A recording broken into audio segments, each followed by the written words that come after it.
நாளிலும் கூட today, செய்திக்காய் நான் ஜெபம் பண்ணும்போது so when I was preparing myself for the message this week, கர்த்தர் ஒரு நல்ல செய்தியை கர்த்தர் கொடுத்தார். God gave us a good word. அந்த செய்தியினுடைய தலைப்பு, The topic for the message today is, வனாந்திரத்தில் கர்த்தர் உங்களோடு இருப்பார்.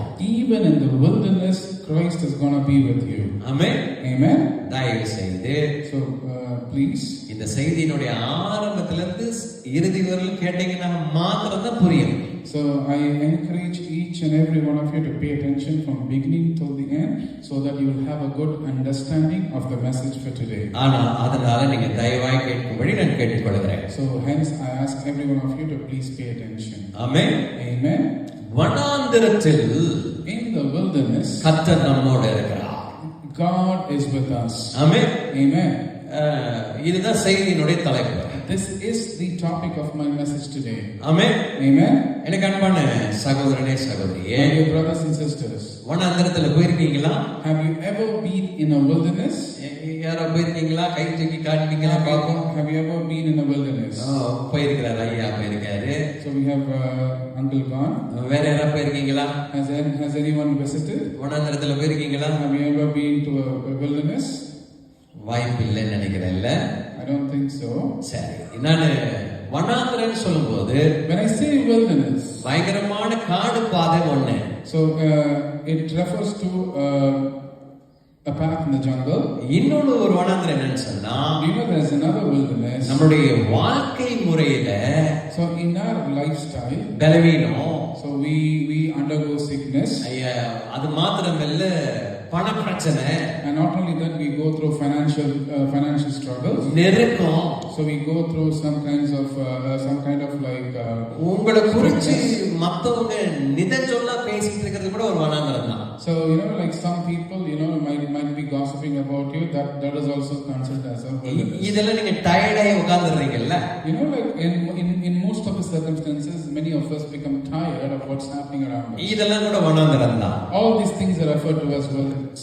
ஆனாலும் கூட But இந்த வனாந்திரமான பாதையில நீங்க போகும்போது என்ன செய்ய வேண்டும் என்பதை குறித்து இன்னைக்கு பார்க்க போறோம். So we're going to be looking at, when you go through the path of wilderness, what do we have to do? So we are going to be like looking onto it. அதற்காக நான் வேதாகமத்திலிருந்து ஒரு நபரை நான் உங்களுக்கு காண்பிக்க விரும்புகிறேன். I would like to show you a reference from the Bible. கடைசி பிரசங்கத்தில் நான் பேசின போது சொன்னேன், During my last message I was talking about ஒரு ஆடு மேய்க்கிற மனுஷனை கர்த்தர் அபிஷேகம் பண்ணி ராஜாவாக்கி நிறுத்தினார். அவன் பேர் தான் தாவீதுன்னு சொன்னேன். So how God chose a shepherd to be anointed as the king of Israel. That was the topic that was being preached last time. இன்றைக்கு கூட Today too, அந்த செய்தியினுடைய தொடர்ச்சியா போகணும் என்று நான் நினைத்திருக்கிறேன். So we'll be going with the continuance of the same topic. கர்த்தர் நல்லவராக இருக்கிறார். God has been good to us. இந்த வனாந்திரம் என்று சொன்னது, வனாந்திரத்தில் நீ போகிற பாதையை நான் அறிந்திருக்கிறேன்னு சொன்னபோது, So when we know the path that we're going through the wilderness, நான் அப்படி தாவீதை குறித்து பார்க்கும்போது, so when I'm looking about David, அந்த மனுஷன் ஒரு வனாந்திரத்துல போக வேண்டிய சிச்சுவேஷன் வந்துருச்சு. so like David happened to go through a wilderness. எப்ப தெரியுங்களா? Do you know when? அந்த அபிஷேகம் எல்லாம் நடந்துச்சு பாத்தீங்களா? Do you know when the anointing happened? அதுக்கப்புறம் தான் இது நடந்துருச்சு. This happened after the anointing, after anointing David as a king. என்ன பாஸ்டர் சொல்றீங்கன்னு கேட்டா, So if you ask me, Pastor, what are you trying to say? அதை குறித்து தான் நம்ம இன்னைக்கு பார்க்க போறோம். So we're going to be looking into that. தேவன் அபிஷேகம் பண்ணினதுக்கு அப்புறம், So once God anoints someone, தேவன் தாவீதை அரண்மனைக்கு கொண்டு போயிட்டார். அரண்மனைக்கு கொண்டு போயிட்டார். So after David has been anointed, David was taken to the palace. சவுலுடைய ராணுவத்தினுடைய அதிகாரியை கொண்டு போய் நிறுத்திட்டார். So God placed him as the captain of the army of Saul. ஆனா இவர்தான் ராஜாவாய் கர்த்தர் அபிஷேகம் பண்ணி இருக்கிறார். But David is the one who has been anointed king of Israel. இந்த அபிஷேகம் பண்ணதுக்கு அப்புறம் ஒரு கோலியாத் வந்தான். So like after he was been anointed, he came into the ministry. சவுல்னால் அதை மேற்கொள்ள முடியல. Saul couldn't handle it. அந்த நேரத்துல தாவீது அங்க வந்து அந்த கோலியாத்தை மேற்கொள்ளும்படி கர்த்தர் உதவி செய்தார். So like at that place God used David to defeat the Goliath. Amen. Amen. தேவன் ஒரு மனிதன் மேல் ஒரு தீர்க்கமான ஒரு காரியத்தை வச்சுட்டாருன்னு வச்சுக்கோங்களேன். So if God has a specific plan towards an individual, அவனை வைத்து என்ன செய்ய நினைச்சிருக்கிறாரு கர்த்தர் கண்டிப்பா அவர்களை வைத்து செய்து so முடிச்சிருவார். whatever is he has planned through that individual, God may definitely make it pass through him. நான் இன்னைக்கு உங்களை உற்சாகப்படுத்தபடி சொல்கிறேன். And today I am here to encourage each and every one of you. இந்த தேசத்துல This country, சொந்தங்களை பந்தங்களை எல்லாம் விட்டு நீங்க இங்க வந்திருக்கீங்கல்ல. so we have left our birthplace, our relations, and we are கர்த்தர் here. கொண்டு வந்திருக்காரு சொன்ன ஒரு திட்டத்தை நோக்கத்தை வைத்திருப்பார். அதை உங்களை கொண்டு திட்டத்தை நோக்கத்தை நிறைவேற்ற நல்லவராயிருக்கிறார். If God has brought you over here, and he would definitely make it pass through whatever the things he has planned to you. இப்ப தாவீது கோலியாத்தை மேற்கொண்டதுக்கு அப்புறம் So after David has defeated Goliath, அந்த ஜனங்கள்லாம் தாவீதோட தேவன் இருக்கிறார்னு சொல்லி ஆர்ப்பரிக்க ஆரம்பிச்சிட்டாங்க. so all the people started to chant that God is with David. அதுக்கு முன்னாடி சவுல் ஒரு வார்த்தையெல்லாம் விட்டிருந்தாரு. யாரு வந்து கோலியாத்தை மேற்கொள்றாங்களோ என்னுடைய மகளை கொடுப்பேன், அவங்களுக்கு அரசாங்க உத்தியோகம் கொடுப்பேன்னு சொல்லியிருந்தார். So before that, so before defeating Goliath, like Saul has put an open challenge that whoever defeats Goliath will get a chance to marry my daughter and have a job in my army.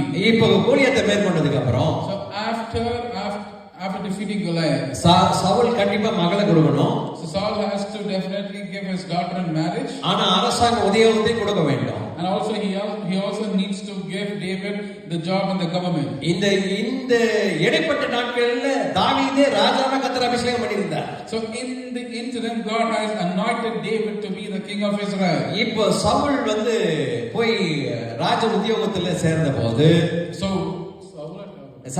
Saul இடத்துல தாவீது போய் ராஜ உத்தியோகத்துல சேர்ந்த போது so do you know so when David went and joined Saul's army, அவன் போன வேலையெல்லாம் கர்த்தர் நல்லபடி முடிக்கும்படி உதவி செய்தார். so whatever was done by David, God was with him and he got victory in everything he did. தேவன் உங்களோட இருந்தா, if God is going to be with you, நீங்கள் செய்கிற வேலை நல்ல அழகா நேர்த்தியா முடியும்படி கர்த்தர் உதவி செய்வார். so if God is going to be with you and God will ensure that whatever the work you are doing, it will definitely come to pass. இப்போ சவுல் சொல்லி அனுப்பின வேலையெல்லாம் அவன் சாமர்த்தியமாய் தேவனை கொண்டு செய்து முடிக்கும்படி கர்த்தர் உதவி செய்தார். so like whatever Saul sent David to, but God was with David and God ensured that David was able to be successful. அப்பதான் சவுலுக்கு சத்தம் கேக்குது வெளியே. And only that is the time Saul started to hear the public chanting. என்ன சத்தம்னு சொன்னா, you know what is the sound? அந்த தாவீது கோலியாத்தினுடைய தலையை தூக்கிட்டு வந்தாங்க பாருங்க. do you know when David defeated Goliath and came with the head of அந்த Goliath? நாட்களிலே ஜனங்க சொன்னாங்க, in those days the people chanted. என்ன சொன்னாங்க? தாவீது கொன்றது சவுல் கொண்டது 1000, தாவீது கொண்டது 14000. ஆமென். so Saul killed 1000 but David killed 10,000. that was the chanting from the public. இப்போ இந்த ஒரு சின்ன கசப்பு சவுலுடைய இதயத்தில் இருக்கிறது. you know like the small bitterness entered into the Saul's heart. ஆனா ஜனங்களுக்கு முன்பாய் வந்து யார் மேற்கொள்றாங்க, அவங்க ராஜ உத்தியோகம் கொடுப்பேன், என்னுடைய மகளையும் நான் கொடுப்பேன்னு சொன்னதுனால, but as a king he has made a public announcement that whoever defeats Goliath is gonna get a chance to marry my daughter. so since he made that statement, இப்போ தாவீது சவுலுடைய ராஜ்யபாரியத்தில் இருக்கும்படி கர்த்தர் உதவி செய்தார். so because of the statement, God had David had an opportunity to stand in the congregation of Saul's government. Amen. Amen. இப்போ என்ன நடக்குதுன்னு பார்த்தா, what happened at this point? எனக்கு கொஞ்சம் இன்னைக்கு நல்ல செய்தி போகும், அதனால மைக் எல்லாம் கொஞ்சம் இப்படிதான் இருக்கும், நீங்க கொஞ்சம் பொறுத்து கொள்ளுங்க. ஆமென். ஆமா, விடுதலையான ஒரு வார்த்தை வருதுன்னு சொன்னா சாத்தான் பாப்பா மைக் கட் பண்ணலாமா இல்ல ஏதாவது கட் பண்ணலாம்னு நினைப்பான். ஆனா நம்ம எது கட் பண்ணாலும் நம்ம பேசி முடிச்சிடுவோம். ஆமென். ஆமா, கர்த்தர் நல்லவர். ஆமென். இப்போ தாவீது எங்க இருக்காருன்னு சொன்னா அரசாங்கத்தை உத்தியோகத்தோட சவுலோட இருக்கிறார். do you know like where David was in the government position in Saul's government? இப்போ போற இடம்லாம் ஜெயம் கிடைக்குது. and wherever David went, David was victorious. இப்போதான் at this point பிரச்சனை ஸ்டார்ட் ஆகுது. the problem is starting. சவுலுக்கு வேற ஒரு ஆவி இருந்தது பாருங்க, தேவனுடைய ஆவி விலகி வேற ஒரு ஆவி இருந்துச்சு இல்லையா? so do you know like when the Holy Spirit departed Saul had the spirit of the devil.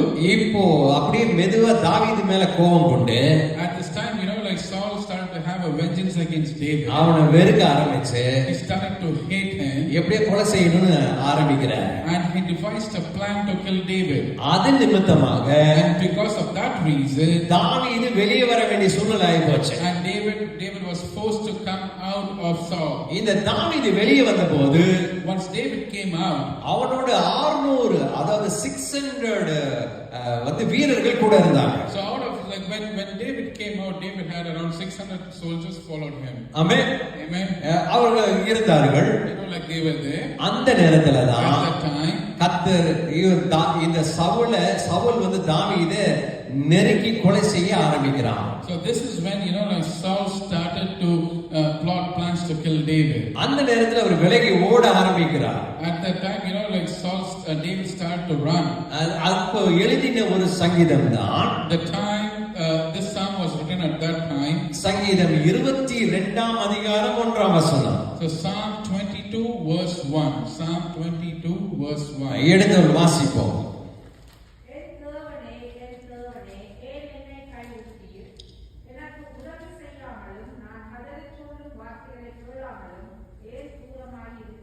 Amen. Amen. My God, why have you forsaken me? Why are you so far from saving me, so far from my cries of anguish?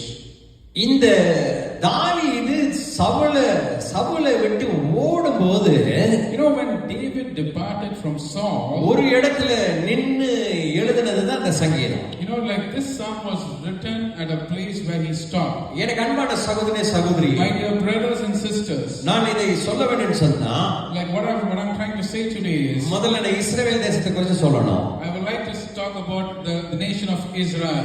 இஸ்ரவேல் தேசத்தினுடைய சிறப்பம்சம் என்னன்னு சொன்னா, The speciality of Israel is, நீங்க ஒழுங்கா அதை கடைசி வரை கேட்டா நல்லா புரியும். நல்லா கவனியுங்க. as I mentioned, like please hear to the end of this sermon, only then you will be able to understand. இஸ்ரவேல்ல அருமையான யோர்தான் இருந்துச்சு. You know, there was the Jordan River in Israel. அது மாத்திரமல்ல, வெண்மலை இருந்தது. So not only that, வெண்மலை. so not only that, there was the snowy mountain over there. அது லீபனோனுடைய மலையை சேர்ந்த ஒரு மலை. You know, like this mountain was linked to the mountain of Lebanon. அது மாத்திரமல்ல, Not only that, எர்மோன் மலை இருந்தது. so there was the mountain of Hermon. அது மாத்திரமல்ல, Not only that, ரோஜா பூத்து குலுங்குற சாரோனுடைய சமவெளி அங்கதான் இருந்துச்சு. so the valley of Sharon was there.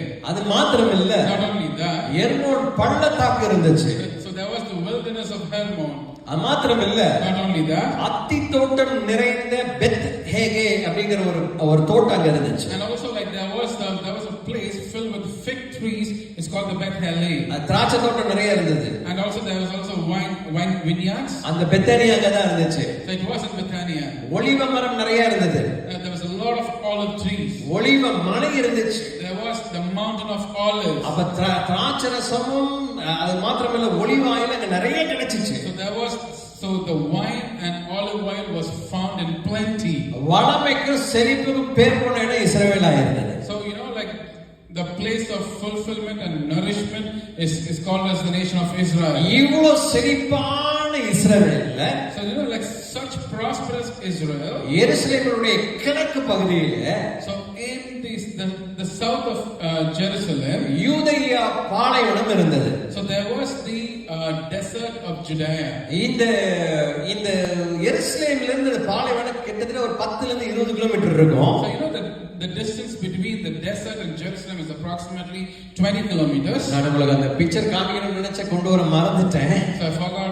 I wanted to show you a picture of it, but I forgot to bring இந்த it. எருசலேமுடைய பின்பகுதியில 10 ல இருந்து 20 kilometre தாண்டதுக்கு அப்புறம் பெரிய பாலைவனம் இருந்தது. அந்த பாலைவனம் தான் யூத பாலைவனம். So you know, like so when you go 20 kilometers from Jerusalem, there was a big desert that's called as the desert of Judea. இது கொஞ்சம் பயங்கரமான பாலைவனம். So this is a dangerous desert. ஓ, பயங்கர வறட்சியான பாலைவனம். So you know, it was known to be dry all the time. இந்த வேதத்துல அந்த பாலைவனத்தை குறித்து நாம் பார்க்கலாம்.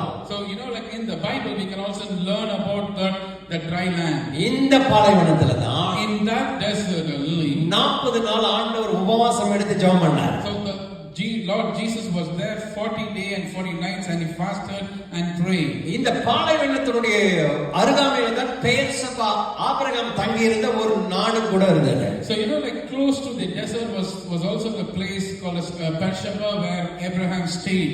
இந்த யூதேயா பாலைவனத்துல தான் தாவீது சவுலுக்கு பயந்து ஓடின பாலைவனம். In the same desert of Judea is the place where David hid from Saul and he ran into Judea. இந்த பாலைவனத்தை குறித்து சொல்லணும்னு சொன்னா I want to give more context about this desert. ஒரு 5 விதமான காரியம் இருந்தது. So there are 5 kinds of things. நான் இது சொல்லுவேன், I'll say, அப்புறம் திரும்பி வீடு கேட்பேன். but I also quiz you. முதல் காரியம், The first thing, கடுமையான உஷ்ணம். கடுமையான உஷ்ணம். உஷ்ணம். So they had a very bad heat. எவ்வளவு இருக்குன்னு சொன்னா, Do you know if you had to estimate the heat, minimum 100ல இருந்து 140 160 வரைக்கும் செல்சியஸ் இருக்கும். So around 100 to 150 Celsius. இது பயங்கரமான வறட்சியான ஒரு பாலைவனம். So this is considered as a very dry desert. கடுமையான ஒரு வறட்சி உள்ள ஒரு பாலைவனம். So it was known for a very bad famine. இரண்டாவது காரியம், second thing, இந்த பாலைவனத்துல தண்ணீரே இல்ல. So this desert has no water.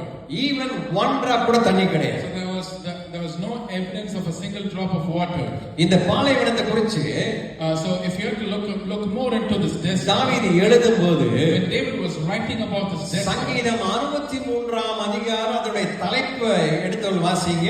So the topic of Psalm 63, தாவீது யூதேயா வனாந்தரத்தில் இருக்கையில் பாடின சங்கீதம் என்று எழுதியிருக்கார்.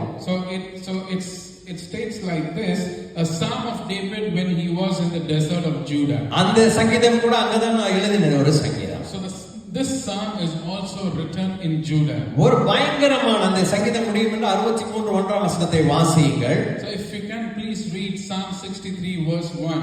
சத்தமாய் வாசியுங்கள். தேவனே நீர் என்னுடைய தேவன், அதிகாலமே உம்மை தேடுகிறேன், வறண்டதும் விடாய்த்ததும் தண்ணீர் அற்றதுமான நிலத்திலே என் ஆத்துமா உம்மை தாகமாய் இருக்கிறது, என் மாம்சமானது உம்மை வாஞ்சிக்கிறது. ஆமென். அந்த அதிகாரத்தினுடைய மேல தலைப்பை வாசிக்கல, 63 உடைய தலைப்பை வாசிக்கல. தாவீது யூதாவின் வனாந்தரத்தில் இருக்கையில் பாடின சங்கீதம். So the topic of the psalm is the psalm of David when he was in the desert of Judah. அவன் சொன்னா வறண்டு போச்சு. So he says over here that it is a parched, dry and parched land. தண்ணியே இல்ல. There was no water. ஆனால் என் ஆத்துமா உம்மை நோக்கி வாஞ்சையாக இருக்கிறதுன்னு சொன்னான். But my soul thirsts for you, my Lord. அப்ப இரண்டாவது காரியம், the second thing over here, அந்த பாலைவனத்துல ஒரு சொட்டு தண்ணி கூட கிடையாது. There was no evidence of even a single drop of water in that desert. மூன்றாவது காரியம், the third thing, பாலைவனத்துல பயங்கரமான சூறாவளி வரும். And also so this desert experienced severe thunderstorms. அது எப்படி இருக்குன்னு சொன்னா, you know how it would be, பயங்கரமான சூறாவளியா இருக்கும். So there was a lot of storms that happening. இது பகலை இருளா மாத்திருமா.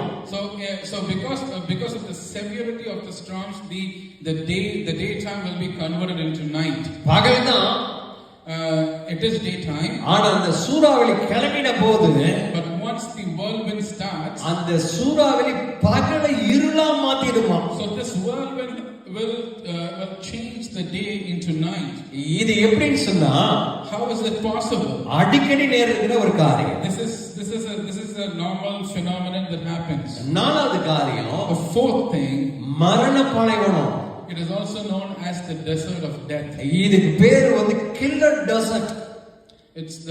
The other name for it is called as a killer desert. இந்த மரண பாலைவனத்துல, so in this killer desert, நிறைய சுண்ணாம்பு பாறைகள் இருந்தது. So there was a lot of limestone rocks. அது மாத்திரமல்ல, not only that, ஆழமான பள்ளத்தாக்கு இருந்தது. There was also a deep places. அது மாத்திரமல்ல, குன்றுகள் நிறைந்திருந்துச்சு. So there was also fountains over there. இங்க உள்ள போனா, if you go into it, கண்டிப்பா வெளியே வர முடியாது. so the chances of you escaping is very எங்கேயாவது less. ஒரு குன்றுல நீங்க விழுந்துட்டீங்கன்னு சொன்னா, If you happen to fall into any deep place, அதுக்கப்புறம் வந்து உங்களை அந்த பக்கம் யாரும் வர மாட்டாங்க, உங்களை அவ்வளவுதான், நீங்க வாழ்க்கை முடிஞ்சு போயிடும். so no one will come to that place, so you will be stuck and you will die. அதனாலதான் இந்த குன்றுகள் நிறைந்த இந்த இடத்திற்கு என்ன பேர் வச்சாங்கன்னா மரண பாலைவனம் பேர் வச்சாங்க. That is why this place got the name as the killer desert. அடுத்தது ஐந்தாவது காரியம் என்னன்னு சொன்னா, The fifth thing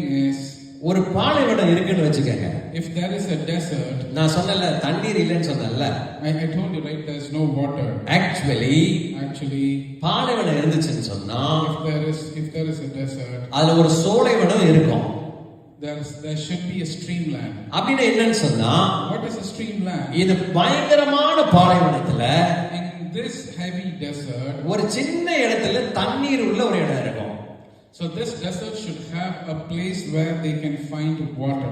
என்ன பாஸ்டர் கதை சொல்றீங்க அப்படின்னு கேட்டா, So if you ask me why are you bluffing, pastor? இந்த நாட்களிலே நமக்கு தெரிந்த சகாரா பாலைவனத்துல In the Sahara desert that we know nowadays, குறைஞ்சது 90 சோலைகள் இருக்கிறது. சோலைகள். So there are like 90 streams in that Sahara desert. அது எதுக்குன்னு சொன்னா, Do you know what that does denote? இந்த பாலைவனத்தோட போகும்போது அங்க இளைப்பாற கொஞ்சம் தண்ணி குடிக்க கொஞ்சம் தண்ணியும் கொஞ்சம் நிழலும் இருக்கும் பாருங்க, அதுதான் பாலைவன சோலை. If you are traveling through the desert, so the purpose of this fountains is for you to rest and have some water. ஆனா இந்த யூதேயா தேசத்துல இருக்கிற இந்த பாலைவனத்துல, in this desert of Judah, பாலைவன சோலை கிடையாது. there was no fountains of water over there. இதோட ஆரம்பத்துல இருந்து இதோட முடிவு வரை எப்படி இருக்குன்னு சொன்னா பயங்கரமா இருக்குமே தவிர இதுல இளைப்பாற எதுவுமே கிடையாது. So from beginning unto end, the journey is not a peaceful journey, but nothing special about this place. Amen.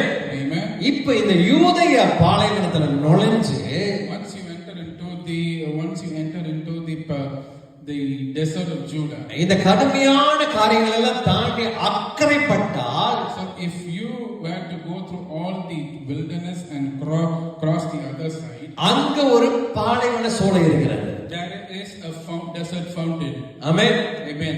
பாலைவன சோலை இருக்கிறது. There is a fountain in the desert. அந்த பாலைவன சோலையில In that fountain, இளைப்பாற இடம் இருக்கும்.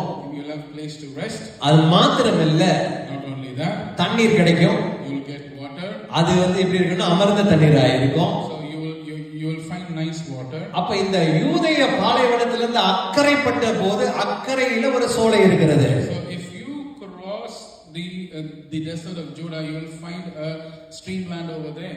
வேதத்துல அதுக்கு ரெண்டு பாலைவன சோலையை பத்தி எழுதி இருக்கிறார். In the Bible, it's written about two streamlands. ஒன்று ஏலிம் சோலை. ஏலிம்.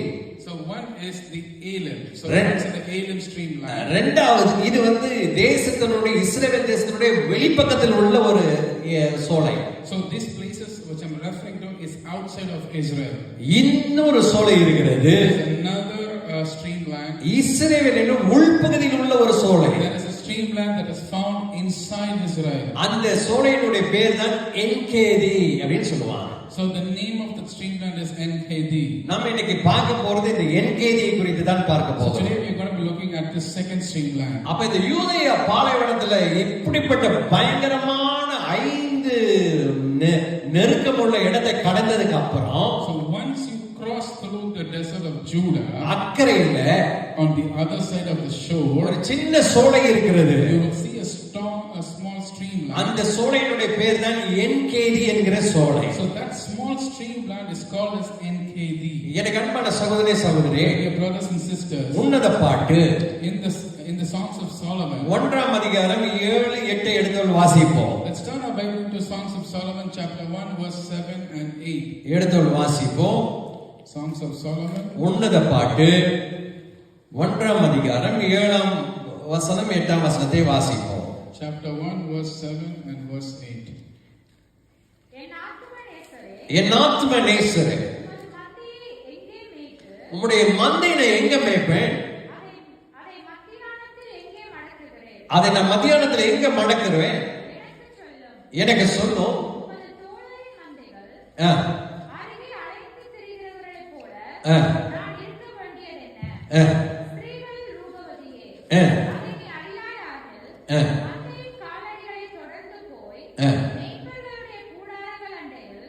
நாட்டுக்குட்டிகளை மேயவிடு.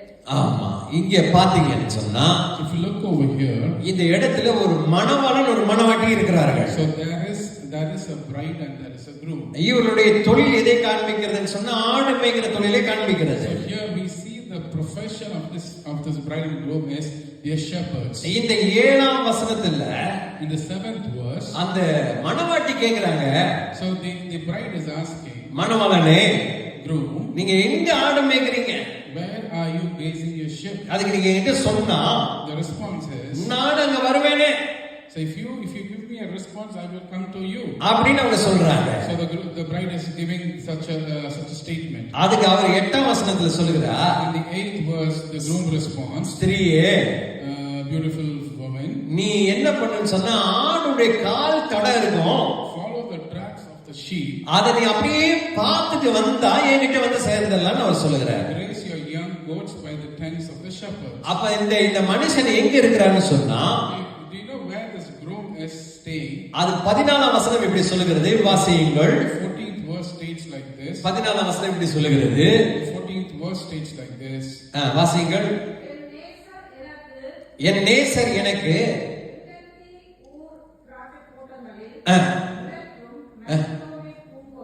அப்ப இவர் எங்கிருந்து எழுதியிருக்காரு சொன்ன, எங்கேதி என்கிற ஒரு பாலைவன சோலையில் இருந்து தான் இதை எழுதியிருக்கிறார். So my beloved is to me a cluster of henna blossoms from the vineyards of En-Gedi. Amen. Amen. இப்ப En-Gedi குறித்து தான் நாம் பார்க்க போகிறோம். So we're going to be looking regarding En-Gedi. முதல்ல யூதேய பாலைவனத்தை பார்த்தோம். First we saw the desert of Judah. இப்ப இந்த தேசத்தினுடைய இறுதியில் இருக்கிற En-Gedi குறித்து நாம் பார்த்து கொண்டிருக்கிறோம். So now we are looking at the at En-Gedi, the place at the end of the star. இந்த En-Gediல In En-Gedi பசும்புல் இருக்கும். there will be green grass. முதல் காரியம், First thing, பசும்புல் இருக்கும். there will be green grass. இது மிகப்பெரிய மேய்ச்சலுக்கு உண்டான ஒரு இடம். So this place is the place of harvest. Amen. Amen. இரண்டாவது காரியம், Second thing, அமர்ந்த தண்ணீர் இருக்கும். it will be like you will find pure water over there. இங்க ஒரு பாறை இருக்கிறது அந்த இடத்துல. So there was a rock found over there. ரெண்டு பாறைகள் பிளந்த மாதிரி இருக்கும். So it will look like both the rocks has been burst. அந்த பாறையிலிருந்து ஒரு நீரூற்று இருக்கிறது. அந்த பாறை மேல ஒரு நீரூற்று இருக்கிறது. From the rocks will come streams of water. அதிலிருந்து தண்ணீர் அப்படியே கீழே இறங்கி வருகிறது. Streams of water are falling through. இந்த நீரூற்றுக்கு பேர் தான் ஆட்டுக்குட்டியானவருடைய நீரூற்றுன்னு பேர். So this streams is called as the stream of the ஆட்டுக்குட்டியானவருடைய நீரூற்றுன்னு சொல்லுவாங்க. So it's called as the stream of Lamb of God. இப்படி கூட சொல்ல, ஷெப்பர்ட் ஆட்டுக்குட்டியானவருடைய நீரூற்று. ஆமா, சரி, ஆட்டுக்குட்டியானவருடைய நீரூற்றுன்னு சொல்லுவாங்க. It's called as the streams of the shepherd. இந்த இடம் என்னன்னா அமர்ந்த தண்ணீர் உள்ள ஒரு இடம். So this place is considered as a place that has streams of water. மூணாவது காரியம் என்னன்னு சொன்னா, Third thing is இந்த En-Gedi பேரீச்சம்பழம் நிறைய இருக்கும். so this En-Gedi grows a lots of dates. எடுத்து வாசிப்போம். Let's start our Bible. 2 நாளாகமம் 2 Chronicles 20ஆம் அதிகாரம் 2ஆம் வசனம். chapter 20 verse 2. 2 Chronicles chapter 20 verse 2. எடுத்து வாசிப்போம், சத்தமா வாசிங்க. 2 Chronicles chapter 20 verse 2. சிலர் வந்து யோசிபாத்தை நோக்கி, உமக்கு விரோதமா ஏராளமான ஜனங்கள்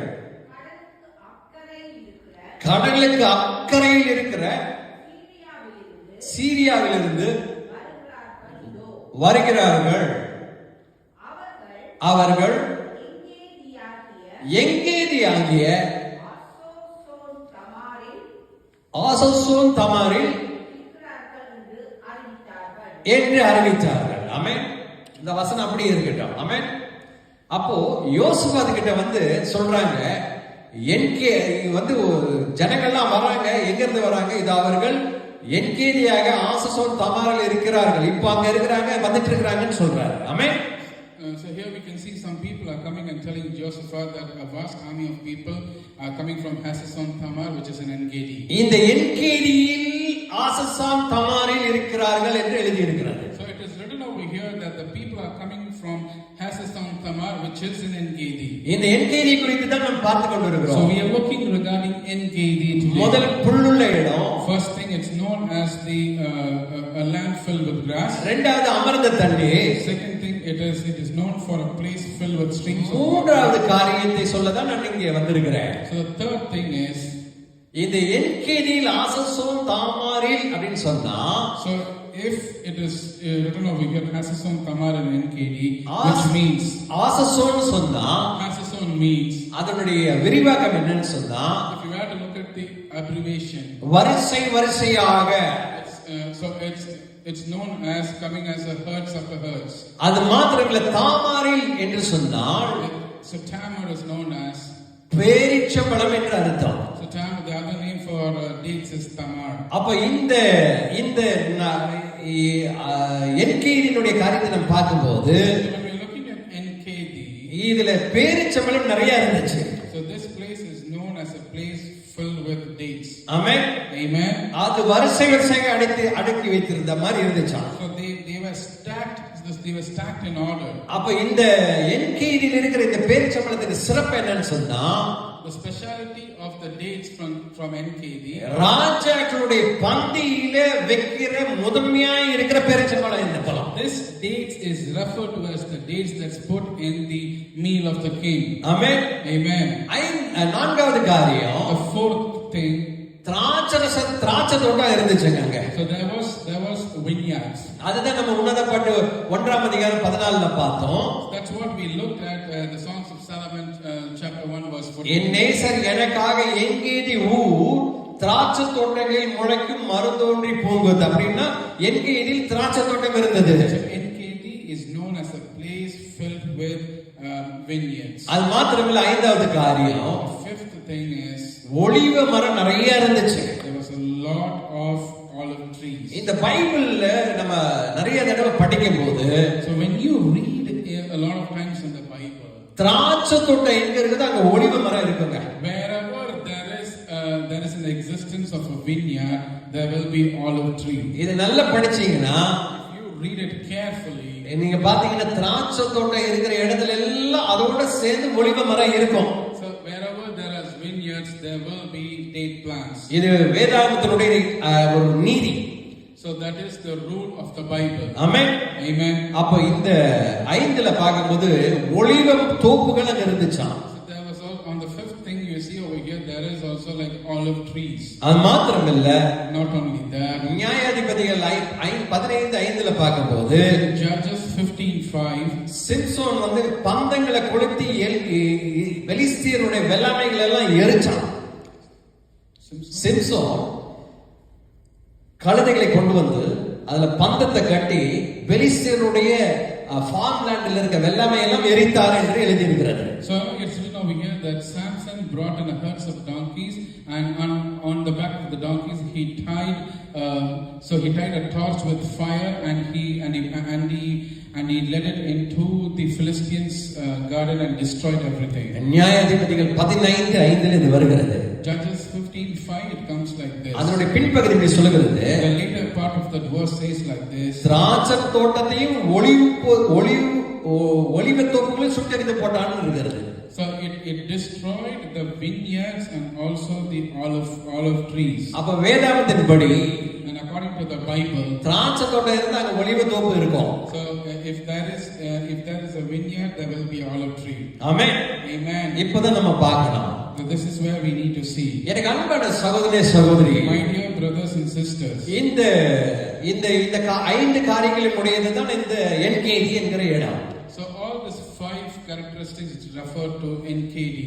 இப்போ பார்க்கும்போது, So if we are looking right now, 1 Samuel 23ஆம் அதிகாரம் 25-26 எடுத்து வாசிப்போம். 1 Samuel chapter 1 சாமுவேல் 23ஆம் அதிகாரம் chapter 23, 25-26 எடுத்து சத்தமாய் வாசிங்க. 23, 25, 26. 1 சாமுவேல் 23. சவுலும் அவன் மனுஷரும் ஆ. தாவீதை தேட வருகிறார்கள் ஆ. என்று அவனுக்கு அறிவிக்கப்பட்டபோது, சவுலும் அவன் மனுஷரும் தாவீதை தேட வருகிறார் என்று அவனுக்கு அறிவிக்கப்பட்ட போது அவன் கன்மலையிலிருந்து இறங்கி அவன் கண்மலையிலிருந்து இறங்கி ஆமோன் வனாந்திரத்திலே மாகோன் வனாந்திரத்தில் தங்கினான். அதை சவுல் கேள்விப்பட்டு மாகோன் வனாந்திரத்தில் தாவீதை பின்தொடர்ந்தான் இருக்கிறது. ஆமென். இது என்ன காரியம் சொன்னா, denotes over here. இப்போ நான் உங்களுக்கு பாலைவனத்தை பத்தி சொன்னேன், அது மாத்திரமில்லை என்கேதி பத்தி சொன்னேன். அதை ஞாபகம் வைத்துக் கொள்ளுங்கள். I have been talking about desert and also NKD. இப்போ தாவீதை குறித்து நாம் பார்ப்போம். So now let's look at David. இது தாவீதை சவுல் துரத்த ஆரம்பித்த போது, So when Saul started to chase David, அந்த வசனத்தை அப்படியே போடுங்களேன். 1 சாமுவேல் 23:5 போடுங்க, 25 போடுங்களேன். so 23:25. சவுல் துரத்தி வருவதை அறிந்தபோது, when David came to know about Saul and his men were searching for him, தாவீது எங்க இருந்தான்னு சொன்னா, where David was, மாகோன் வனாந்திரத்தில் இருந்தான். he was in the desert of Maon. அப்படின்னு சொன்னா என்ன அர்த்தம்னு சொன்னா, what does desert of Maon do? இந்த யூதேயா தேசத்தினுடைய வனாந்திரத்தினுடைய முதல் நுழைவாயினுடைய பேர் மாகோன். The first entrance of the desert of Judah is called as Maon. அப்போ இந்த மாகோன்ல அவன் இருக்கிறான் என்பதை Saul அறிந்தபோது, When Saul came to know that he was in Maon, அவனை பிடிக்க வேண்டும் என்று தீவித்து வர ஆரம்பிச்சான். and he came with the conviction to catch David. இப்போ தாவீதுக்கு வேற வழியே இல்லாம போச்சு. So now David has no choice. இப்போ அந்த வனாந்திரத்துக்குள்ள தான் ஓடினா தப்பித்துக் கொள்ள முடியும். So he has to run into the wilderness to escape himself. அதுதான் அந்த யூத வனாந்திரம். That is referred to as the desert of Judah. அதனுடைய முன்பகுதி தான் மாகோன் சொல்லுவாங்க. And that the entrance of it is called as Maon. இப்போ இவன் துரத்தி வரதை இவன் அறிந்த போது, Once he came to know that he has been chased, இவன் ஒளிந்து கொள்ள நினைத்த போது, when he decided to hid himself, அடுத்த வசனம் சொல்லுகிறது, the next verse says, Saul மலையின் இந்த பக்கத்திலும் தாவீது அவன் மனுஷரும் மலையின் அந்த பக்கத்திலும் நடந்தார்கள். Saul was going along one side of the mountain and David and his men were on the other side. சவுலுக்கு தப்பி போக தாவீது தீவிரித்த போது, So when David decided to run away from Saul, சவுலும் அவன் மனுஷரும் தாவீதும் அவன் மனுஷரையும் பிடிக்கத்தக்கதாய் அவர்களை சுற்றி வளைத்துக் கொண்டாங்க. Saul and his forces are closing on and David and his men tried to capture him. இப்போ அவனை சுத்தி வளைச்சிட்டாங்க. And so they have encamped him. இது எங்க நடக்குதுன்னு சொன்னா மாகோன்ல நடக்கிறது. Do you know where it's happening? It's happening in Maon. வனாந்திரத்தினுடைய பகுதியில அவர் நுழைகிற இடத்துல இந்த மாதிரி நடந்துருச்சு. It is happening in the entrance of the desert. அந்த நேரத்துல And that time, சுற்றிலும் அவரை வளைத்துக் கொண்ட போது, when he was being surrounded by the forces, அந்த அவர்களோடு வந்தவர்கள் கிட்டத்தட்ட ஆயிரக்கணக்கான ஆட்கள் வந்திருந்தார்கள். so thousands of people were with Saul. இதை அறிந்து கொண்ட போது, When David came to know about it, தாவீதோடு இருந்த ஆட்கள் சிதறி ஓட ஆரம்பித்தார்கள். the people who were with David, they spread. எனக்கு அன்பான சகோதரனே My சகோதரி, dear brothers and sisters, அவனை சுற்றி வளைத்த போது, when he was being surrounded, அவன் மிகப்பெரிய ஒரு ஜீவனை தப்ப வைக்க நினைத்த போது, when he decided to protect himself, அந்த நேரத்தில் கடைசி தருணம் என்று நினைத்த அந்த நேரத்தில் எழுதினதுதான் 22வது சங்கீதம். at that moment is when Psalm 22 was written. அந்த மனுஷன் சொல்லுகிறான், David says, என் தேவனே ஏன் என்னை கைவிட்டீங்கன்னு கேட்கிறது அதுதான்.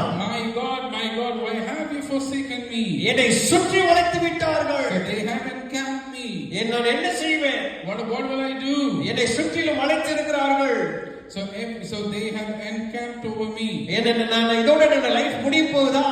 Is this my end? என்னை அபிஷேகம் பண்ணீங்களே, So you are the one who anointed me. என்னை ராஜாவாக்க போறேன்னு சொல்லியிருந்தீங்களே, So you promised me to make me a king. ஆனால் நான் ஆடு மேய்க்கும் போது, But when I was being a shepherd, கரடி வந்துச்சு, so a bear came, சிங்கம் வந்துச்சு, a lion came. என்னை அப்பவெல்லாம் தப்பு வைத்தீங்க. You protected me at those times. ஆனா அபிஷேகம் பண்ணதுக்கு அப்புறம், After you anointed me, இந்த மனுஷன் என்னை கொன்று போட வேண்டும் என்று நினைத்த போது, this man is devising a plot to kill me. என்னை சுற்றி வளைத்து விட்டார்கள். When he and his army has encamped me. அவர் சொல்லும்போது சொல்லுகிறா, So you know, like when he's saying like N this, தேவனே ஏன் என்னை கைவிட்டீங்க? my God, why have you forsaken me? எனக்கு உதவி செய்யாமல் நான் கதறி சொல்லும் வார்த்தைகள் கேளாமல் ஏன் தூரமா போயிட்டீங்க? Why are you so far from saving me, so far from my cries of anguish? அது மாத்திரமல்ல, அவர் சொல்லும்போது இப்படி எழுதுகிறார். Not only that, he also says like this. 12ஆம் வசனம் இப்படி சொல்லுகிறது, The 12th verse says like this. அநேக காளைகள் என்னை சுற்றி வளைத்திருக்கிறது, சூழ்ந்திருக்கிறது. Many bulls surround me. பாசம் தேசத்தினுடைய Strong bulls of Bashan encircle me. பலத்த எருதுகள் என்னை வளைத்துக் கொண்டது. Strong bulls of Bashan encircle me. பீறி கர்ஜிக்கிற சிங்கத்தை போல் என் மேல் தங்கள் வாயை திறக்கிறார்கள். So roaring lions that tag their prey open their mouths wide against me. இந்த வனாந்தரத்துல In this desert. தண்ணீரை போல் ஊற்றுண்டு நிற்கிறேன். Sorry. தண்ணீரை போல் ஊற்றுண்டேன். So I am poured out like water. என் எலும்புகள் எல்லாம் கட்டுவிட்டது.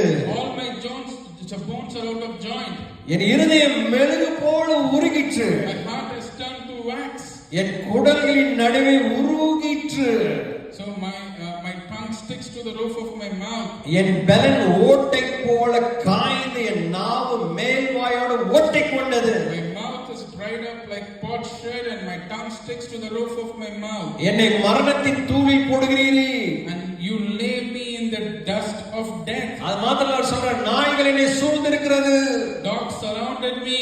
பொல்லாதவர்களுடைய கூட்டம் என்னை வளைத்துக் கொண்டது. The back of villains encircles me. என் கைகளையும் என் கால்களையும் உருவ குத்தினார்கள். They pierce my hands and my feet. அப்படின்னு சொல்றாரு.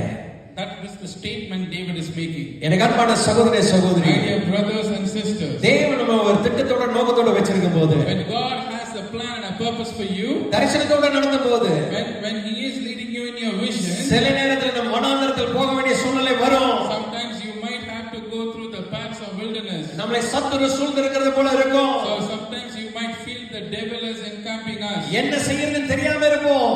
So you might not know what you need to do. Amen. So amen. வாசல் எல்லாம் அடைப்பட்ட மாதிரி இருக்கும். So sometimes you might feel the doors have been shut for you. என்ன செய்ய போறேனே தெரியாது. So you might be confused as to what you are going to do. அந்த மாதிரி ஒரு தருணத்தில் தான் தாவீது இந்த சங்கீதம் 22ஆம் சங்கீதத்தை எழுதுகிறார்.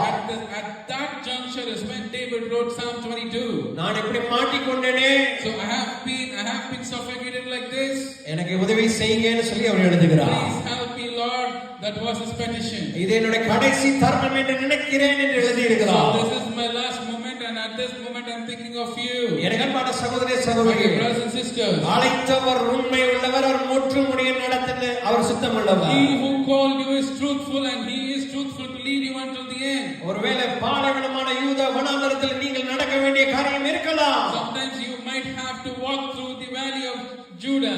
பாசானினுடைய காளைகள் உங்களை சுற்றி நிற்கலாம். So you might feel the bulls of Bashan has encircled you. பீறி கொதறி போடுகிறது போல சிங்கம் வளைத்துக் கொண்டு நிற்கலாம். So you might feel like the roaring lions that tear up their prey are surrounding you. பயப்படாதீர்கள். Do not be afraid. உங்களை அழைத்தவர் உங்களை முற்றுமுடிய நடத்த சித்தமுள்ளவராக The இருக்கிறார். one who called you is able to lead you until the end. உங்களுக்கு விரோதமாய் உருவாக்கப்படுகிற ஆயுதத்தை கர்த்தர் தடுத்து நிறுத்தி நியாயத்திலே கொண்டு வந்து நிறுத்த கர்த்தர் சித்தமுள்ளவராக No இருக்கிறார். weapon formed against you shall prosper and God will bring them into judgment. ஒருவேளை உங்களுக்கு இந்த வனாந்தரம் ஒரு காரியமே இருக்கலாம். So you might be in some kind of wilderness. ஆனால் கர்த்தர் உங்களை நடத்த சித்தமுள்ளவராக இருக்கிறார். God is faithful to lead you in through the wilderness. என் தேவனே ஏன் என்னை கைவிட்டீங்கன்னு அவர் இந்த பாடலை எழுதும்போது, My God, why have you forsaken me?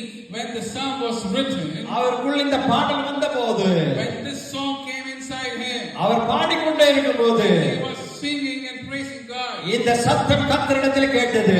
God heard David's psalm. அந்த 1 சாமுவேல் 23ஆம் அதிகாரத்தினுடைய கீழே நீங்க வீட்டுக்கு போய் வாசித்துக் கொள்ளுங்கள். If you read the later part of 1 Samuel chapter 23, அவனை சுற்றி வளைத்து அவனை கொன்று போட நினைத்த போது, when they tried to surround him and kill him, இவன் கர்த்தரை நோக்கி இந்த பாடலை பாட ஆரம்பித்த போது, when he started to sing the song to God, கர்த்தர் ஒரு காரியத்தை செய்தார். God did a thing for him. அந்த சமயத்தில் At that time, ஒரு ஆள் சவுலிடத்துல வந்து, a man came to Saul. சீக்கிரமாய் வாரும், He said, like, come fast. நீர் இல்லை என்று பெலிஸ்தியர் அறிந்து நம்முடைய தேசத்துக்குள்ள பெலிஸ்தியர் படையெடுத்து வந்திருக்கிறார்கள் என்று சொன்னார். The Philistines are raiding the land knowing that you are not there. உடனே சவுல் பயந்து போய் Then Saul was like afraid. தாவீதை விட்டுவிட்டு He left David அவன் திரும்பி தன்னுடைய தேசத்திற்கு போய்விட்டான். and he returned to his homeland. எனக்கு அன்பான சகோதரனே சகோதரியே, My dear brothers and உன் sisters, நெருக்கத்தில் கர்த்தரை நோக்கி கூப்பிட கர்த்தர் விசாலத்தில் வைக்க அவர் சித்தமுள்ளவராயிருக்கிறார். in your tribulations, if you call on to God is able to place you in high places. தேவன் அழைத்து அவங்களுக்கு ஒரு தரிசனம் கொடுத்திருந்தா அந்த தரிசனத்தை ஒரு நாள் கர்த்தர் விலக்கி வைக்க மாட்டார். அதை உங்க கொண்டே நடத்த If God சித்தமுள்ளவராயிருக்கிறார். has given you the vision and God is faithful to lead you through the vision and lead you into it unto the end. அவனை வளைத்து கொண்ட போது When the people surrounded him, கர்த்தர் ஒரு ஆளை அனுப்பி when God sent a messenger, சவுல்ட சொல்லி he went to Saul. உன் தேசத்துல பெலிஸ்தியர் வந்திருக்காங்க, நீ அங்க போன்னு சொல்லி அனுப்பி விட்டுட்டார். Philistines are raiding your city, you go to your place. Amen. Amen. மரணம் உங்களை பிடிக்க வேண்டும் என்று சத்துரு கொண்டு வந்த கர்த்தர் தடுத்து நிறுத்தி எப்படியாவது மாத்தி அனுப்பிச்சிடுவார். If the devil is bringing death to you, God will turn it out from you. உங்களுக்கு பக்கத்துல மரணம் நெருங்கின போல இருக்கலாம். So you might feel that the death is surrounding me. நாம் பாடினது போல வெட்கப்பட்டு போவதில்லை.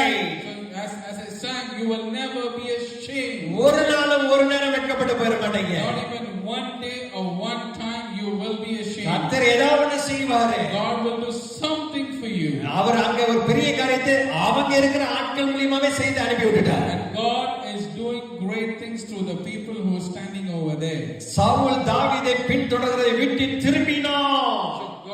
So Saul left David and he went back to his city. அந்த இடத்துக்கு பேரு தான் The name of that place is சாலா அமாலிகா கோத் என்று பெயரிட்டான். Selah Hamalekot. ஆமென். Amen. தேவன் இந்த இடத்துல பாதுகாத்தாரு.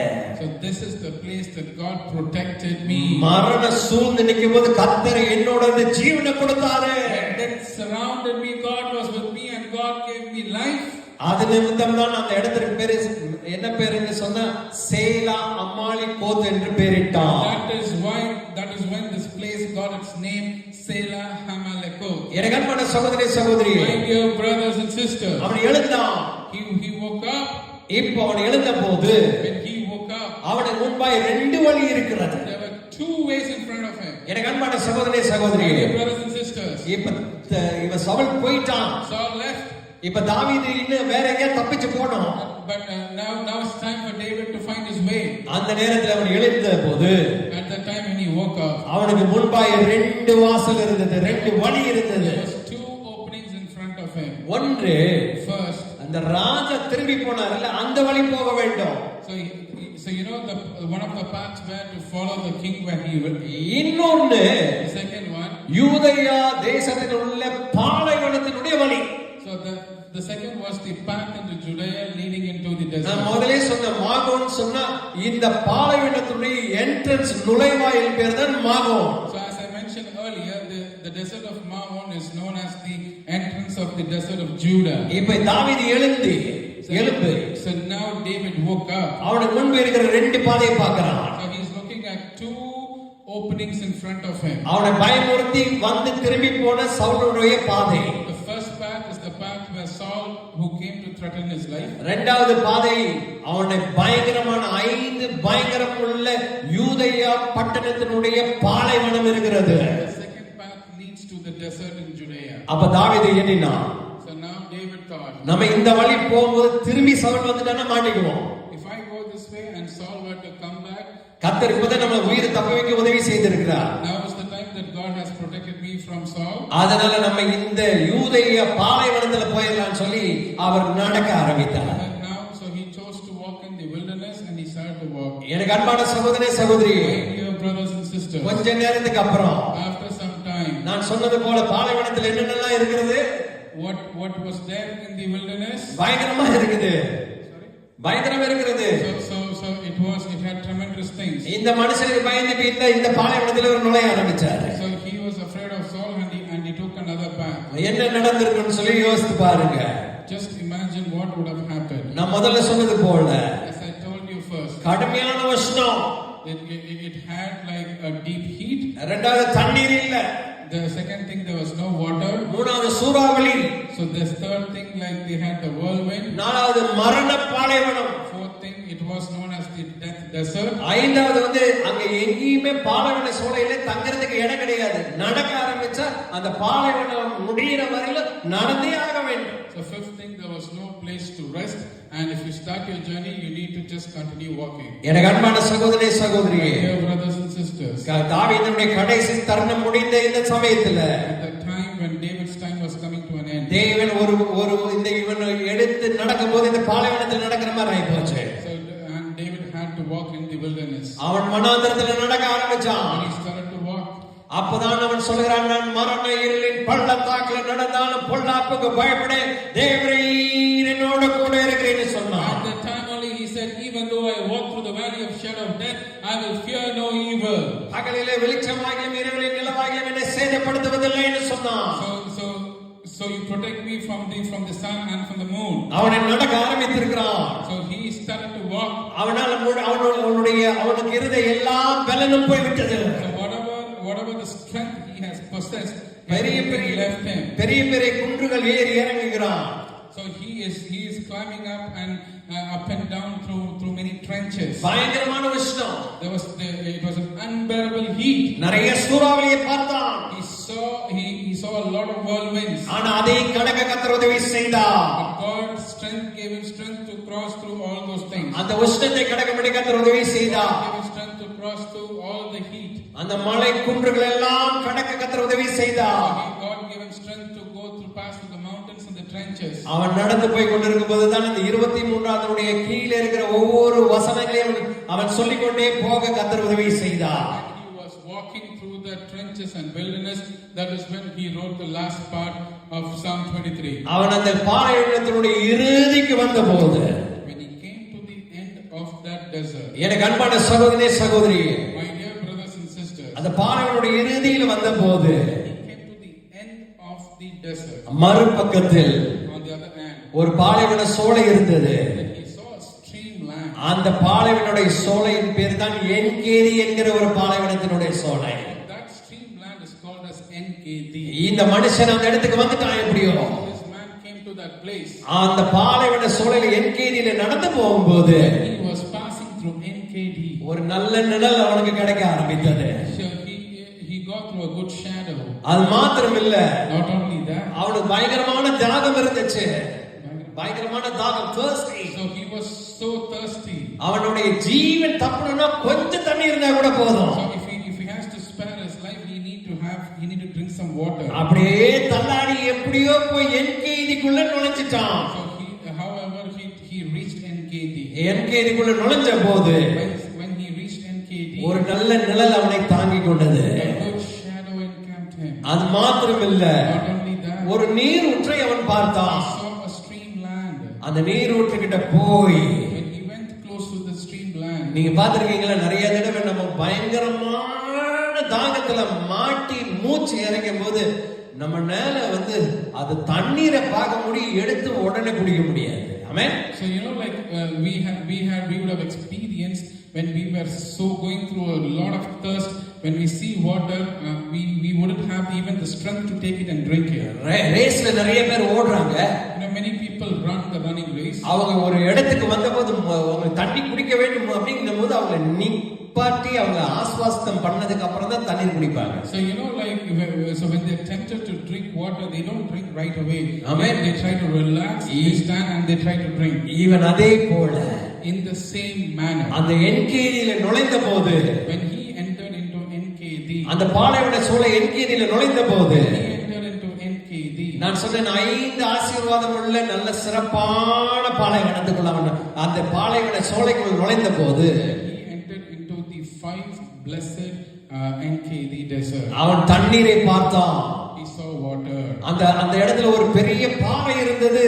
So there he witnessed a big rock. அது நல்ல இவ்வளவு பெரிய ஹைட்டா இருந்துச்சு. So it was of a considerable height. 2 பாறை இருந்தது. He saw 2 waters. அதுல அந்த பாறையினுடைய மேல் பகுதியிலிருந்து தண்ணீர் அப்படியே ஊற்றிக் கொண்டிருந்தது. And on the top of the rock the streams was passing. அந்த பாறையினுடைய மேல் பகுதியில கர்த்தர் ஊற்றை வைத்திருந்தாராம். So in the top of that rock God has placed a stream. எனக்கு அன்பான சகோதரனே சகோதரியே, My dear brothers and sisters, பாறையிலிருந்து தண்ணீர் வருகிறது. from the rocks come the streamland. அவன் அப்படியே பாறையிலிருந்து தண்ணீர் வந்து கொண்டிருக்கிறது.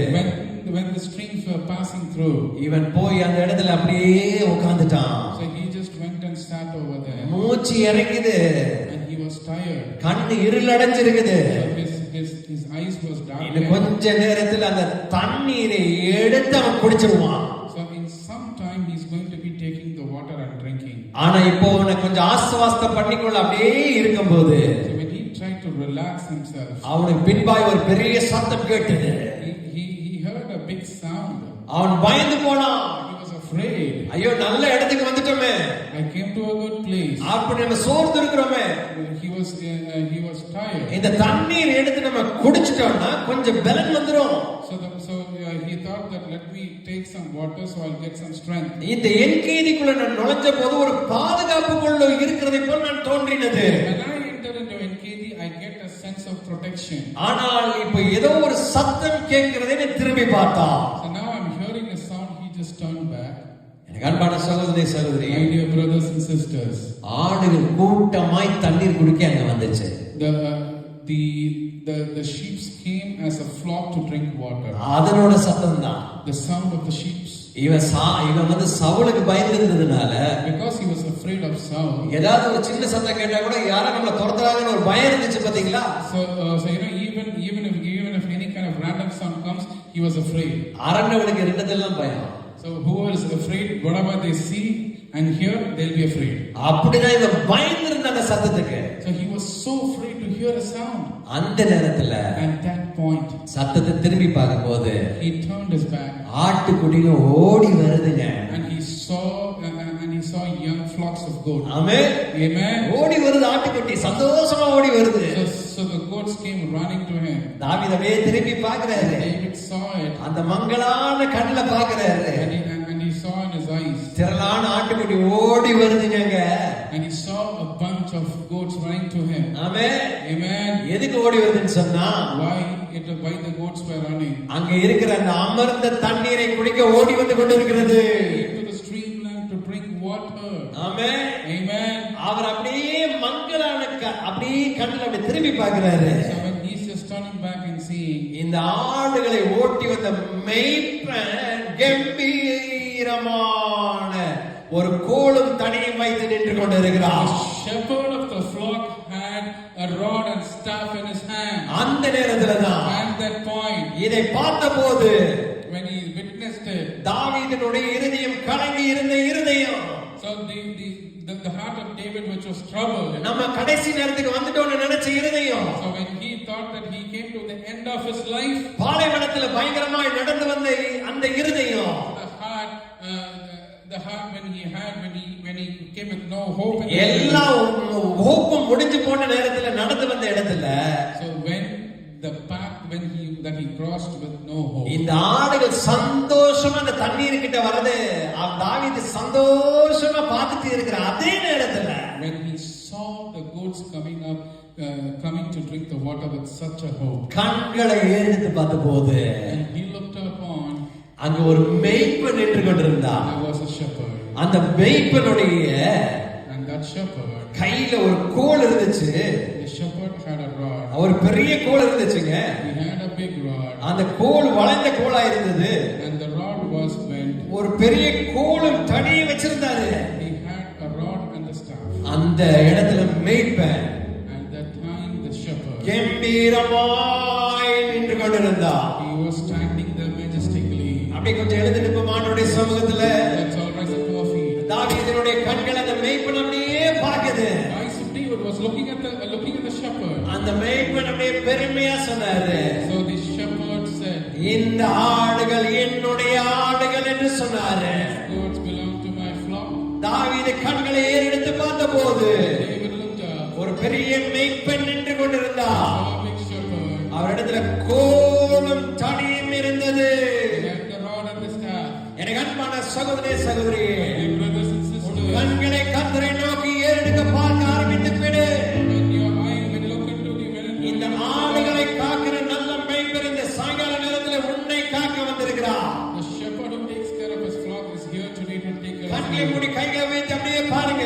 Let's all close our eyes. Hallelujah. and say hallelujah. கண்களை ஏறெடுப்பேன், என் கைகளை உயர்த்திடுவேன், உம்முகம் நோக்கிடுவேன்.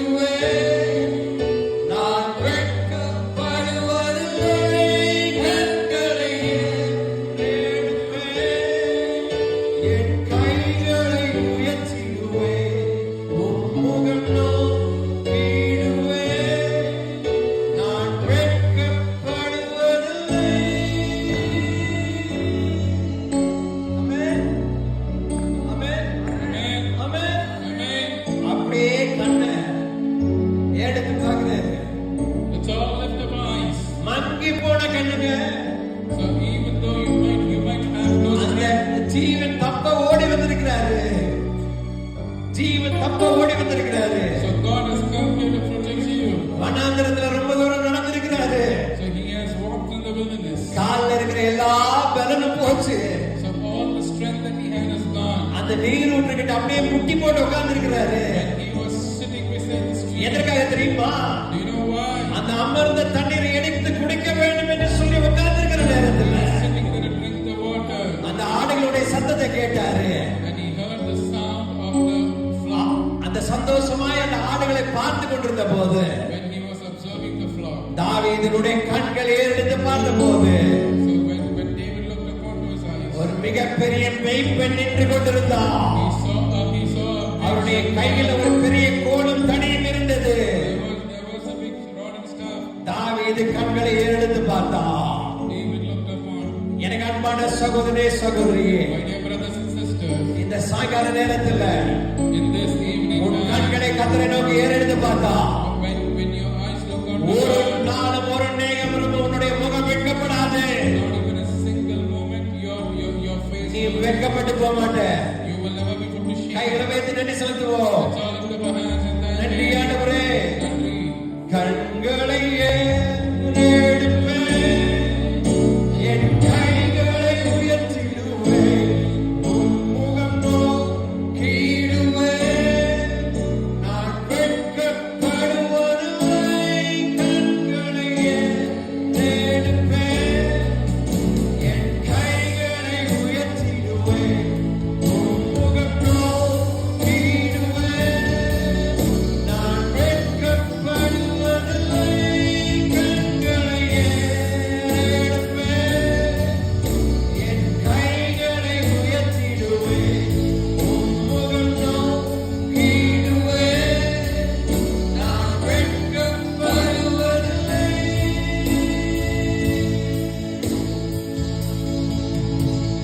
காலை மாலை தாங்கிடும் தேவனின் கலரா கரங்களை, வானமும் பூமியும் மாறினாலும் உன் வார்த்தை மாறாதே. காலை மாலை தாங்கிடும் தேவனின் கரங்கள் தளராதே. ஆண்டவருடைய கரம் தளராது. வானமும் பூமியும் மாறினாலும் உன் வார்த்தை மாறாதே. கண்களை ஏறெடுப்பேன், என் கைகளை உயர்த்திடுவேன், உன் முகம் நோக்கிடுவேன், நான் வெட்கப்படுவதில்லை. கண்களை ஏறெடுப்பேன், என் கைகளை உயர்த்திடுவேன், உன் முகம் நோக்கிடுவேன், நான் வெட்கப்படுவதில்லை. ஆமென். ஹல்லேலூயா. Hallelujah. இருக்கீங்களா? Amen. இருக்கீங்களா? Amen. கண்களை எடுத்து பார்த்தபோது You're going to be looking unto Him. ஒரு மேய்ப்பன் நின்று கொண்டிருந்தார். There is a shepherd waiting for us. எனக்கு அன்பான சகோதர சகோதரிகள், My dear brothers and sisters, கையில் இருக்க வேதாகமத்தை எடுத்துக்கொள்ளுங்கள். let's take a Bible in our hands. அந்த நேரத்துல And that time, தாவீதுடைய இருதயத்துல ஒரு வார்த்தை வந்துச்சுங்க. you know, David had a word at that time. இந்த அருமையாடுகளை நடத்த ஒரு மேய்ப்பர் இருப்பார்னு சொன்னா, If the flocks of sheep has a shepherd to lead them, என்னை நடத்த ஆண்டவர் என் கூட இருக்கிறார். I have a God who's going to be with me and He's going to lead me. அவர் என்னை நடத்துவார். He will lead me. அப்பதான் அவன் சொன்ன சத்தமா அந்த நேரத்துல That is the time when he said. அவன் சத்தமாய் பாடின பாடல் தான். That is the time when he boldly said. 23 சங்கீதம், கர்த்தர் என் மேய்ப்பராய் The இருக்கிறார், Lord is my shepherd. நான் I தாழ்ச்சியடையேன். shall not want. அவர் என்னை புல்லுள்ள இடங்களில் மேய்த்து He makes me to lie down in the green pastures. அமர்ந்த தண்ணீரில் என்னை கொண்டு போய் And விடுகிறார். leads me beside still waters. அவர் என் ஆத்துமாவை தேற்றி So He comforts my soul. தம்முடைய நாமத்து நிமித்தம் என்னை நீதியின் பாதையில் நடத்துகிறார். He leads me in the paths of righteousness for His name's sake. நான் மரண இருளின் பள்ளத்தாக்கில் நடந்தாலும் பொல்லாப்புக்கு பயப்படேன். Even though I walk through the valley of shadow of death, I'll fear no evil. தேவரீர் என்னோடு கூட இருக்கிறீர். For you're with me.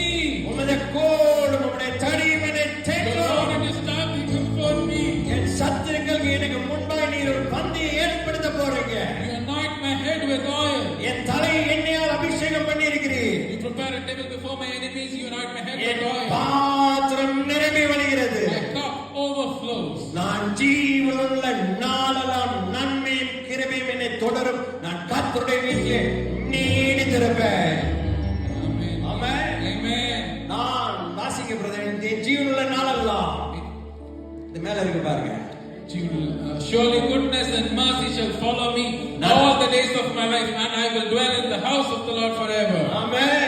Amen. அந்த தருணத்தில் தேவன் அவருடைய ஆத்மாவை தேற்றின போது At that moment when the Lord strengthened us, எழுதினதுதான 23வது சங்கீதம். that is when Psalm 23 has been written. அவருடைய கோலும் அவருடைய தடையுங்களை தேற்றும். So his rod and his staff will comfort me.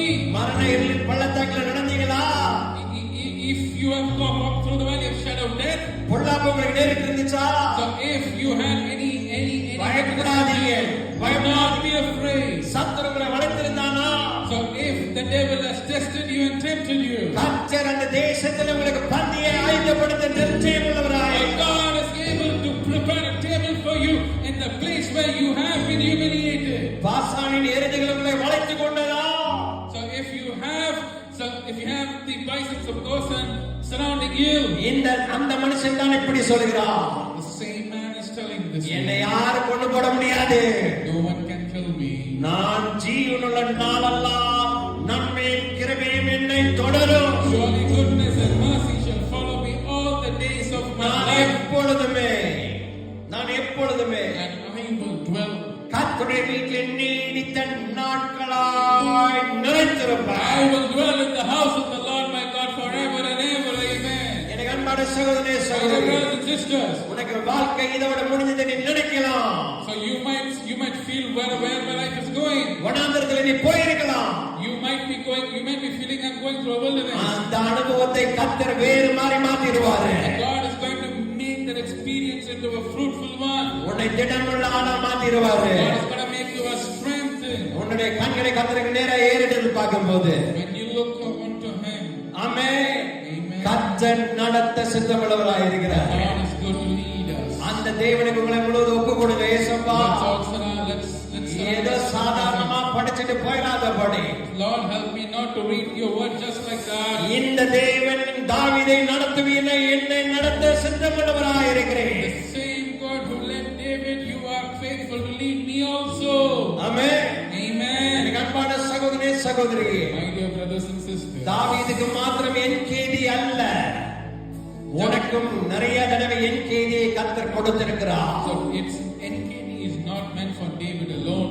God has given you NKD multiple times. இந்த சபை கூட உனக்கு ஒரு என்கேதி தான். This church is an NKD for you. நீ வேலை செய்கிற நல்ல ஸ்தலம் உனக்கு ஒரு என்கேதியாய் கர்த்தர் வைத்திருக்கிறார். The place where you work has been an NKD and God has lifted you. நீ நடந்து வந்த யூதேயா தேசத்தை மறந்து விடு.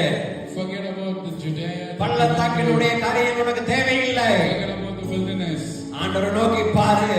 Look into God. ஒரு நாளும் ஒரு நேரம் வெட்கப்பட்டு போவதில்லை. Even a single time you will be ashamed. கண்களை மூடி ஜெபத்தோடு கைகளை உயர்த்தி சொல்லுங்க. Let's all close our eyes, lift up our hands and say, கண்களை ஏறெடுப்பேன், என் கைகளை உயர்த்திடுவேன், உன் முகம் நோக்கிடுவேன், நான் வெட்கப்படுவதில்லை. கண்களை ஏறெடுப்பேன், ஓரா பாபா ஷண்டரவரை உயர்த்திடுவேன், உன் முகம் நோக்கிடுவேன், நான் வெட்கப்படுவதில்லை. கண்களை ஏறெடுப்பேன், என் கைகளை உயர்த்திடுவேன், உன் முகம் நோக்கிடுவேன், நான் வெட்கப்படுவதில்லை.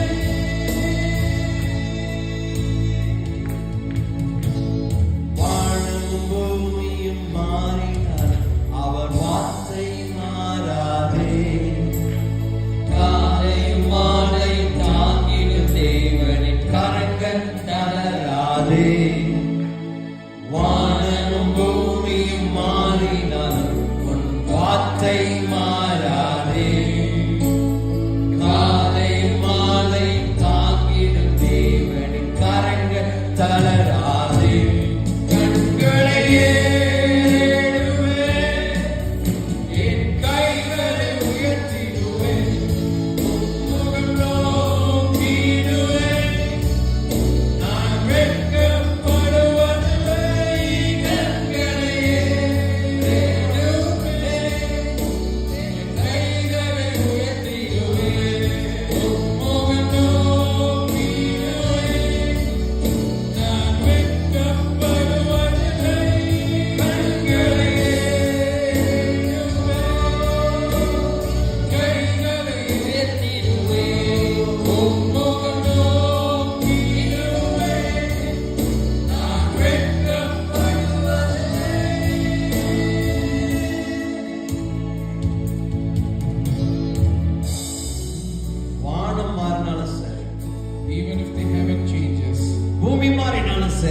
தேவனுடைய வார்த்தை ஒரு நாளும் மாறாது.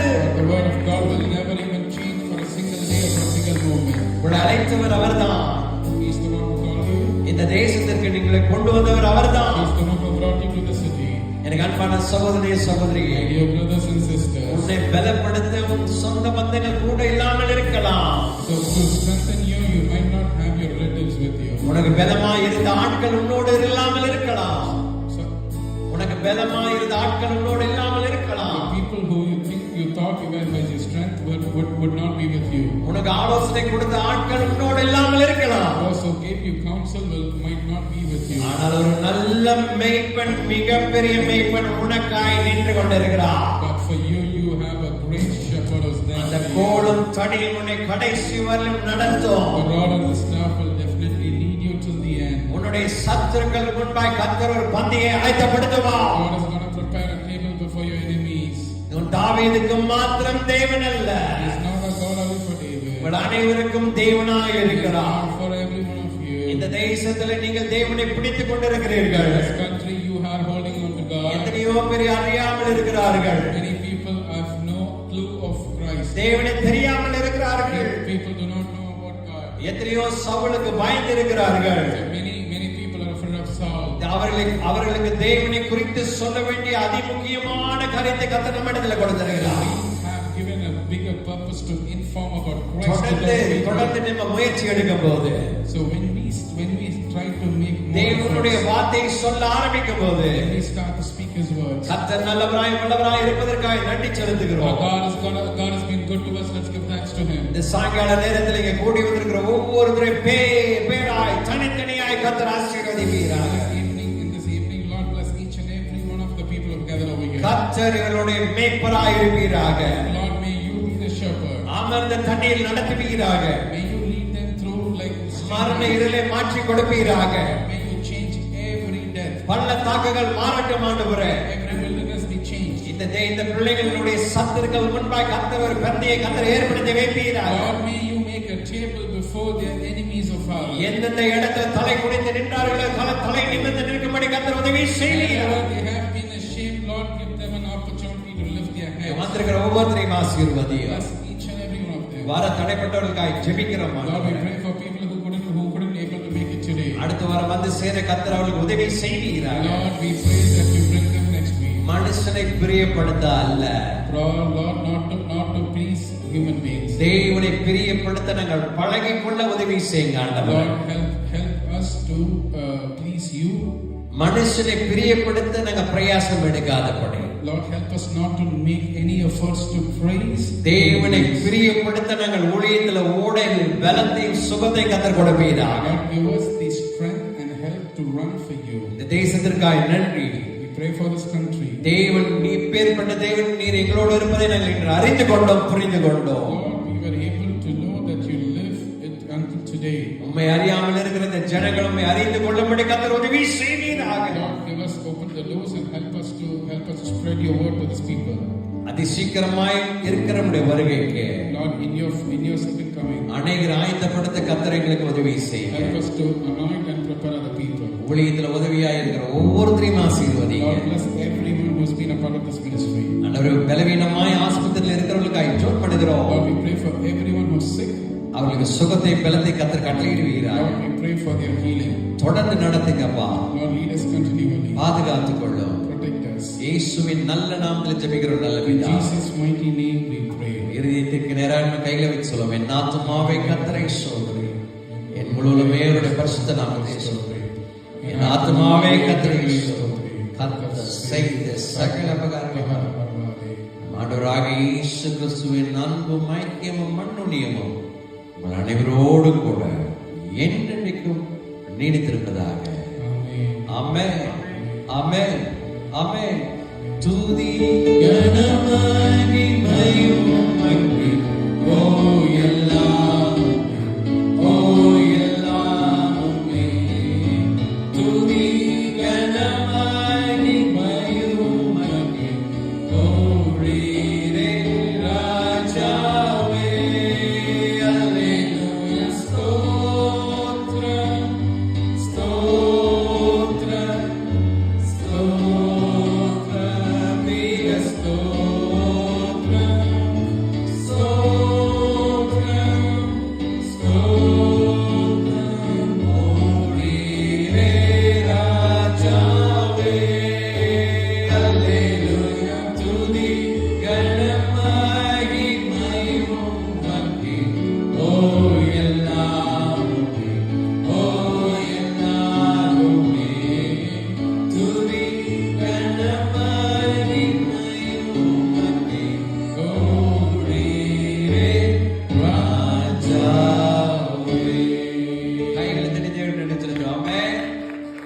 கர்த்தர் நல்லவர். கர்த்தர் உங்களை ஆசீர்வதிப்பாராக. ஆமென்.